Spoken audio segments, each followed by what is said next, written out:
Fala, meus amigos, tá com as introduções de Amado Batista aí. Se você gostar do vídeo aí, deixa o joinha pra gente e se inscreva no canal aí, beleza? Estamos com 86 inscritos aí.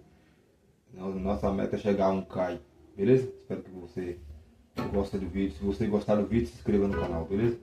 Fazer alguns fotos de Amado Batista.